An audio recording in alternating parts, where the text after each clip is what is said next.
Haya, tuendelee tusiendelee? Naona huyu mwanafunzi na uniform anafanya nini hapa? Mwanafunzi yuko na shida gani? Hebu enda hapa ambia wananchi yuko na matatizo gani? Huyu mwanafunzi yako hapa na uniform. Mzazi yake yako wapi? Yako wapi ule mwanafunzi? Uko na shida gani wewe mwanafunzi? Mimi naitwa Austin Wamalwa, nimetolewa shule, wenzangu wako karibu kuanza mtihani, wananidai 82,000. Unasoma wapi? Chebosi Boys. Baba yako hapa mama umekuja na nani? Nimekuja na auntie. Auntie yako wapi? Wapi auntie huyu kijana yako wapi? Yako wapi? Ni wewe? Mimi napatia huyu kijana ile 50 aende shule mapema.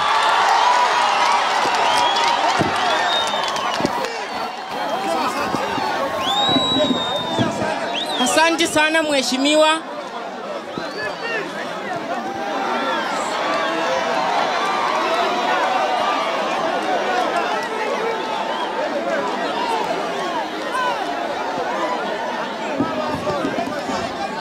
Huyo ni auntie yake? Yes. Haya kuja, peana microphone hapa, hii ni 50 uende usome uende shule. Asante sana mheshimiwa, Mungu akubariki. Haya, peleka huyo aende asome. Aende asome asisome? Asome. Aende shule, si ndio? Atakuja kusaidia watu wengine huko mbele.